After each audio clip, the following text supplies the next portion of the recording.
Hello, everyone, and welcome to the Mr. Black Coffee podcast with me, Benjamin Black, and today's special guest, who is the entrepreneur, Joshua. Welcome, Josh. Glad to have you on the podcast today. I wanted to discuss what we are doing today with rare earth metals. I think that's a critical thing. And I'll just give a brief introduction for the podcast. Mr. Black Coffee, this is our first episode. I like to talk about the struggles we have in the world, I think, but also have a creative idea around it and try and solve some of these struggles. I'm a chemical engineer by trade, so I do focus on sort of chemistry, but then I quite into my coffee, into my rock climbing, and into my economics, and my politics. So I've got a balance of things that I like to talk about, and I hope you enjoy this podcast and come back for more. Without further ado, let's introduce the topic for today. So it's going to be all about rare earth metals and why they are such a struggle in today's society. And I think it's an interesting concept that, historically there was this whole fear about how oil and energy was going to be the bottleneck of society's supply chain. And I guess even though energy use is increasing year by year, and we are using more and more energy each day, things are changing in that space. I think, compared to the noughties and the early 2010s, where there was a lot of talk around sort of oil maybe running out one day, and people estimating, we might have 100 years left of oil in the earth and things like that. But I think, obviously there's been a huge energy transition over the last few decades, and now I think the country, the planet, is in a position where, I suppose, driven by economic factors, but also critically by environmental factors. That renewables really took this chokehold on the energy crisis, and that energy transition has really catalyzed a movement away from fear of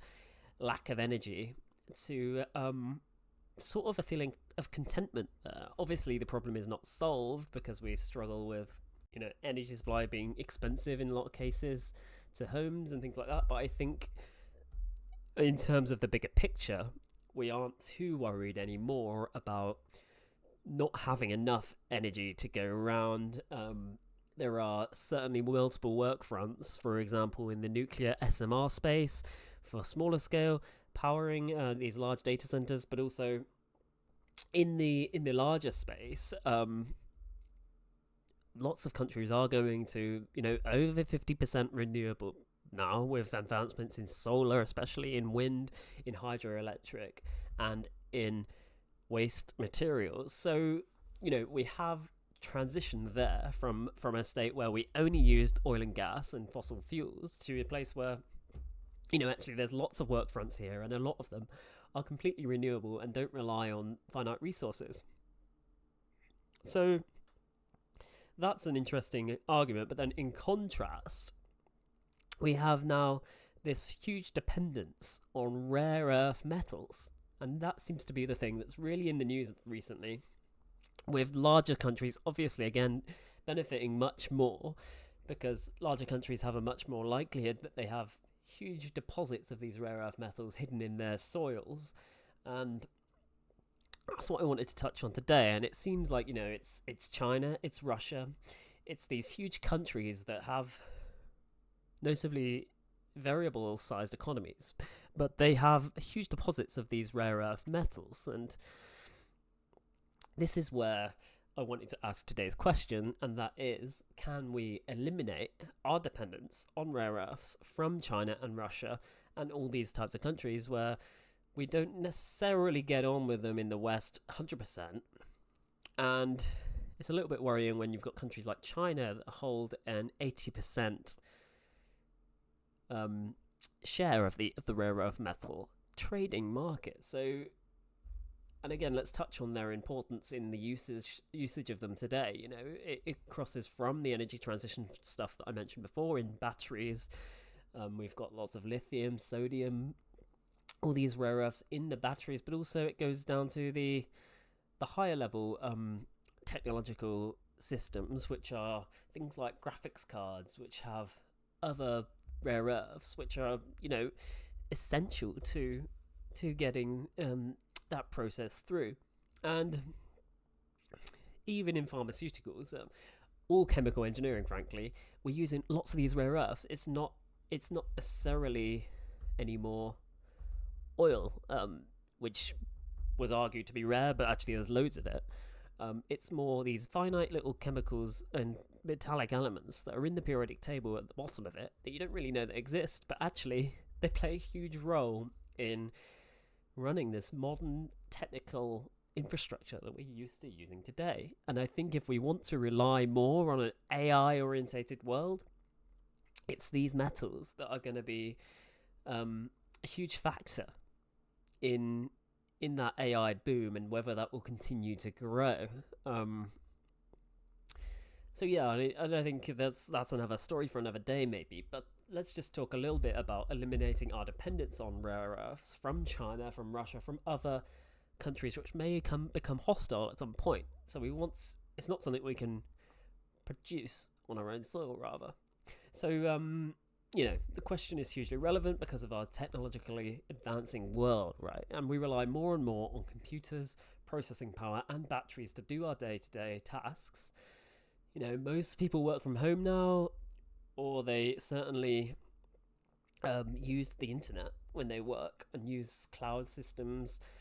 These are all powered by data centers, and yes, we're no longer relying on fossil fuels to get that energy, but we're relying on the computering machinery to be there in enough quantity to provide that GPU power to run these systems. And it's a finite rate determining step in the supply chain, I think, with these rare earth metals and the availability of them. And if we can't buy them from Russia or China, that becomes increasingly worrying. So these are now, I think the term rare earth metals is a fairly new one. I haven't really heard it too much until Trump's presidency this year.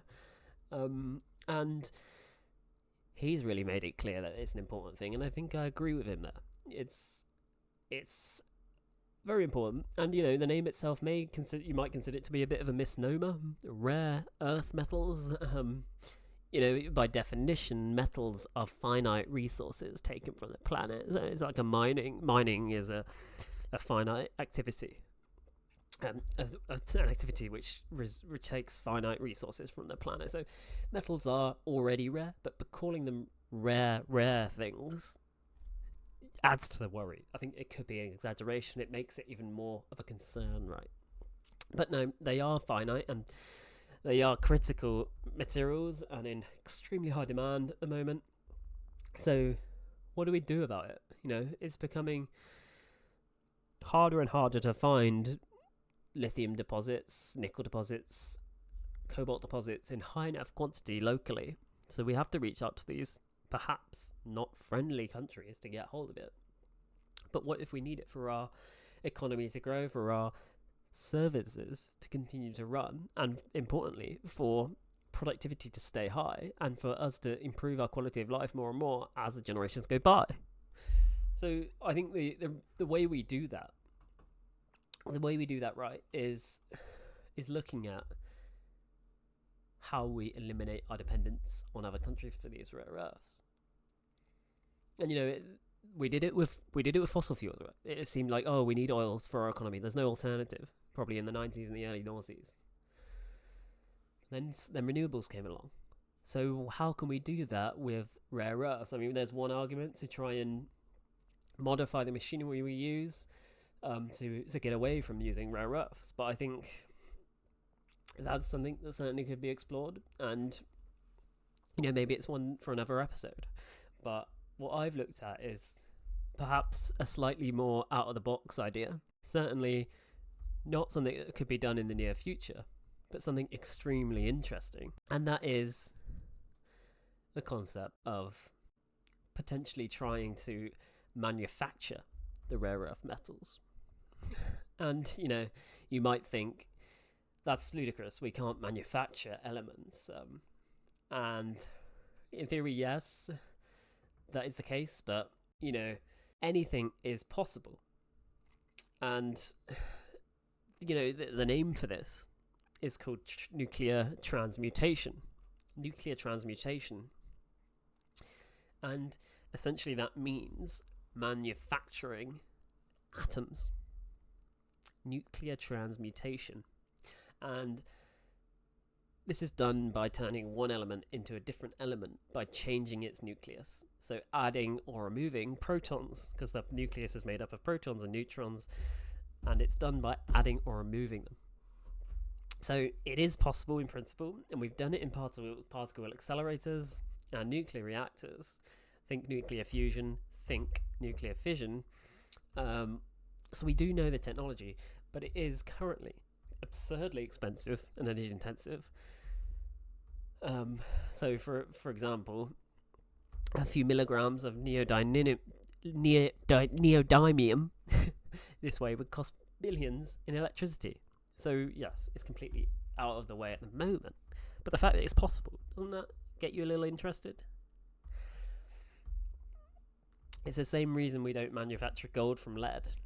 It's possible, but it far outweighs the value of doing it. And the same with diamonds. But oh wait, we do manufacture diamonds. So these things change over time, and okay, diamonds are not elements, they are complex structures, but it's all something that could be theoretically possible, just uneconomical.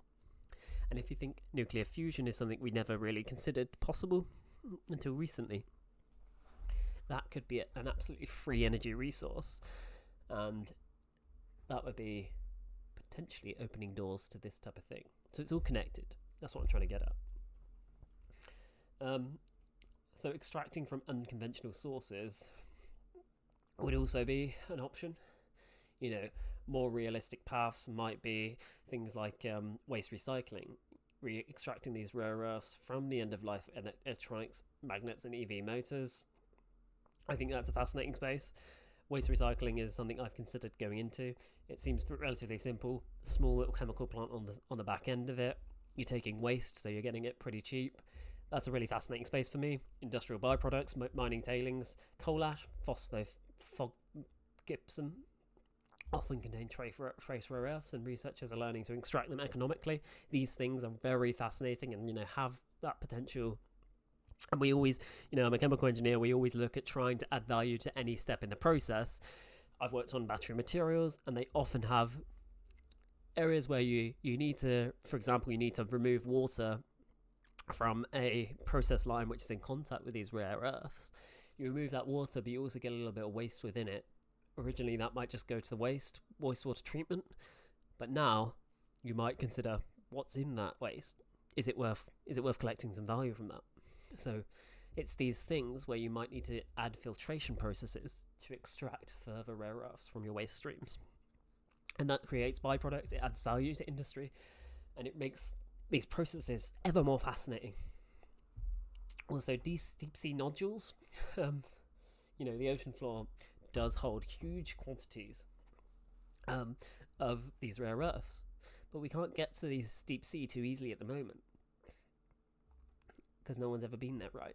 We've never even explored areas of the Mariana Trench. We've not explored vast swathes of the ocean floor. What's down there? I mean, there could be a dinosaur down there. Who knows? So that's a fascinating idea as well. I think these are all such interesting ideas. There could be ways to eliminate this reliance on other less friendly countries and getting ripped off, or slowing our economy down just because we can't figure out another way to get these rare earths. So obviously those three options, the undersea, the waste recycling, and the byproduct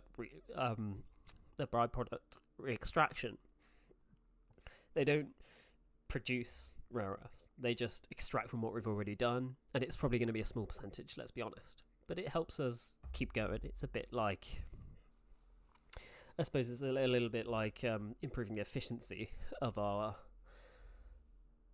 oil refineries, as what was continually done in the later phases of the oil boom in the noughties. but it's more like an urban mining, I guess you could call it. Now,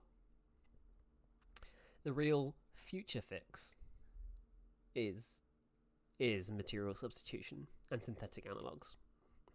So what is that? Scientists, we are seeing scientists design magnet materials without rare earths. So, for example, iron nitride, magnesium-based compounds, or even advanced nanostructures that replicate rare earths' magnetic properties.